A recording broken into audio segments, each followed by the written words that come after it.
Since liberalization, the economy has grown, but jobs haven't. What could be the main reasons? Growth of economy, how do you work out?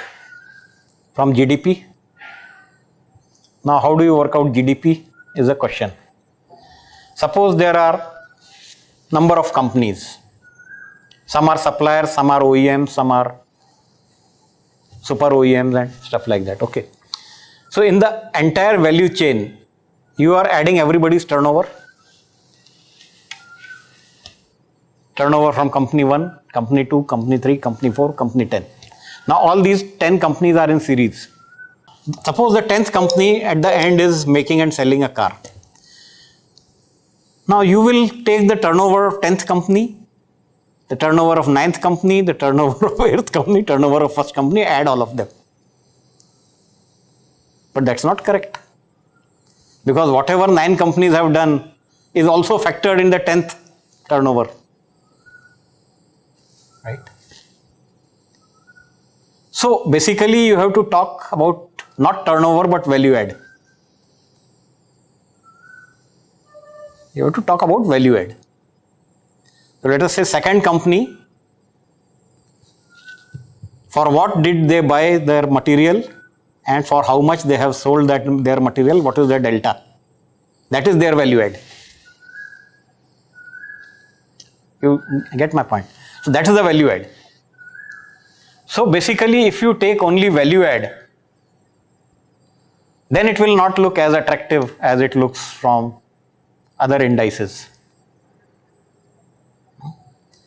Practically you see that the number of people who used to be seen working on shop floor in different industries, that number has come down definitely. And it has come down in number of ways. The primary employees have shrunk. More of them are temporary or outsourced or subcontracted manpower. So 2 or 3 things have happened. Number of permanent jobs have come down. Number of temporary jobs may have gone up or may have remained the same. So some jobs which were permanent earlier have become temporary now. So the level of assurance that you were giving to the society has been diluted of providing employment. Okay. So now you have some 25% employees in-house, 75% are flexi labor, which is subcontracted labor, which is cheap labor, who can be recruited and thrown, and there is no protection for them from the union or from anybody. Now that is what has become the order of the day. So in the end, the economy looks great, but it is jobless economy. People are not getting permanent employment as they used to get earlier. That level has come down and there is no way it will catch up ever again. Because our problem is that we are exporting Indian products and Indian software and all that on the premise that it is lower cost as compared to others. Now if cost is your sole USP, it's going to happen more and more. So working for longer hours, working with fewer employees and making them slog for longer hours, all this is going to go further up. Okay. Now compare with some Western economy where people switch off at 5 o'clock, they switch off their mobile phone. As against that, our young men are slogging till midnight. Just because you want to sell at lower cost.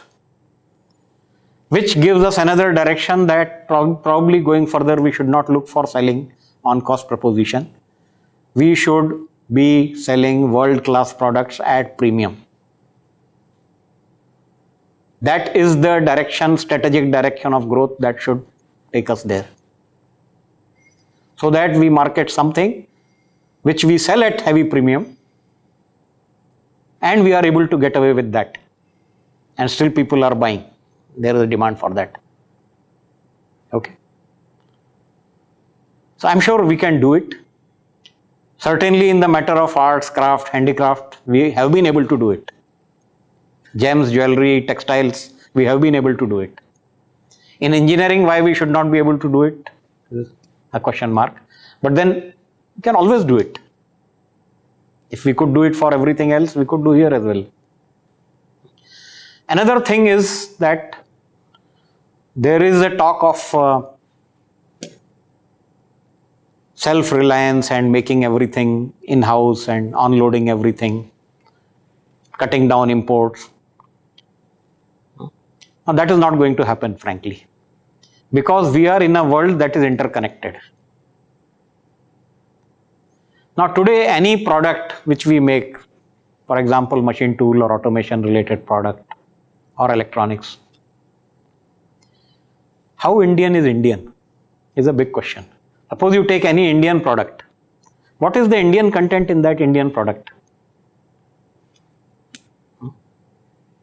Servo motors, servo controllers, CNC controller, robotic controller, HMI, electronics hardware, ICs, linear motion guideways, bearings. What is Indian?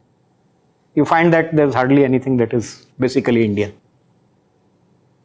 Which means that we have to learn to live in a connected world.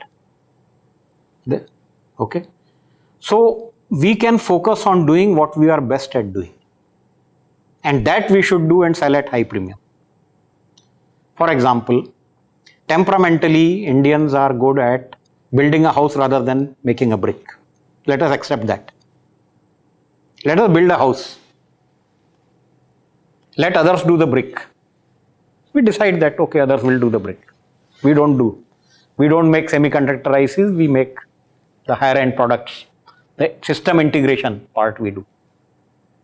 But we do it as a premium product, as something that will give us sustainable value from the international market.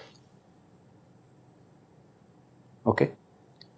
So choose the domain where we are best, where we can be best, and focus there instead of trying to run after too many things where we know we are not there.